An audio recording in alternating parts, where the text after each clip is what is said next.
Three, two, one, let's go. This is a Christmas speech. Hello, how are you all? I hope you enjoyed your Christmas dinner. And now I begin. Scripture tells us that when Joshua and the Israelites arrived at the gates of Jericho, they could not enter. The walls of the city were too steep for any one person to climb. They were too strong to be taken down by brute force. So the people sat for days, unable to pass on through. But God had a plan for his people. He told them, stand together, march together around the city. On the seventh day, Sunday, he told them that when they heard the sound of the ram's horn, they should speak with one voice, one people.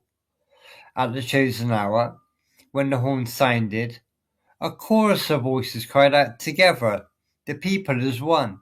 The mighty walls of Jericho came tumbling down. And that's what Scripture tells us. Scripture also tells us we are judged not by word but by deed.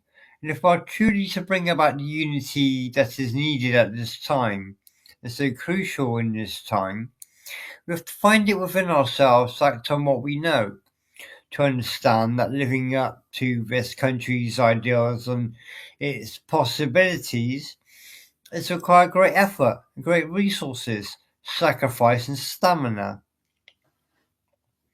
We cannot decry a creed called No Child Left Behind and then leave the money behind.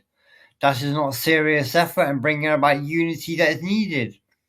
We cannot celebrate Dr. Martin Luther King's dream and still have insufficient funds to cash in that promissory note that was promised at the beginning of the USA and Independence Day. And people have remarked on the fact I talk about hope a lot on social media. They tease me a little bit.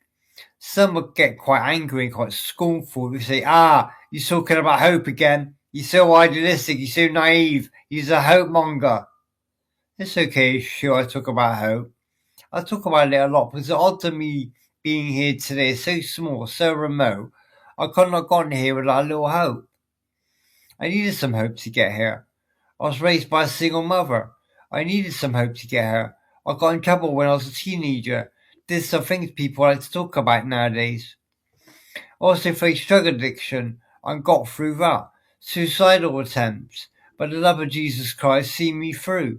Yeah, I needed some hope to get here. I wasn't born into money, great wealth, or great privilege or status. I was given love, education, and some hope. So let's talk about hope. I put hope on my memes and my posters and my social media. Sometimes it just says hope. Folks don't really know what they're what I'm getting at, what I'm all about. But I spoke about hope, and so I am puzzled when some of the others make a mockery of me and the idea. They think I'm peddling false hope. Get a reality check, they tell me. I have to try and understand what they're saying.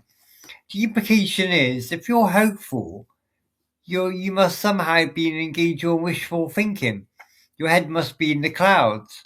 You must be passive and just sit back and wait for things to happen to you. That seems to be the implication. So I have to explain hope. That is not what hope is. Hope is not blind optimism. Hope is not ignorance. Hope is just the opposite. Change does not come from the top down. In Britain or anywhere else in the world, it happens from the bottom up. It happens with ordinary people like me doing extraordinary things. It was all of you decide that change must come. But I know. It wasn't just one voice. It wasn't just one voice that shouted before the walls of Jericho. It was all the voices, the chorus of voices, the people together as one. That gives me hope. It's not just those who are sent to high office and get power like the Prime Minister, but changes are happening in ordinary places. The stories that give me my hope don't just happen in the spotlight. And when I think about Dr. Martin Luther King and the civil rights movement, I suspect he was not sustained by having dinner with presidents and celebrities and eating fine meals, but not by getting the Nobel Peace Prize either, but by coming back to church and seeing the mothers and fathers of the church, vicars and reverends, those who maintain their dignity by standing up straight in the face of injustice. That's where I draw my hope. I saw God in their faces at church. Those stories don't just happen on primetime stage. They happen in the quiet times of our lives. They happen in the moments we least expect. That is our hope. If only we prayed together, if we worked together, if we marched together, people, we cannot walk alone. Brothers and sisters, we cannot walk alone in the struggle for opportunity, heal this nation, repair the world, opportunity and justice for all. So I ask you, walk with me, march with me, join your forces with mine. Together we will sing the song that tears down the walls that divide us and lift up the world that's truly perfect for everybody. Utopia, liberty, and justice for all. May God bless us, everyone. Merry Christmas and Happy New Year. Thank you.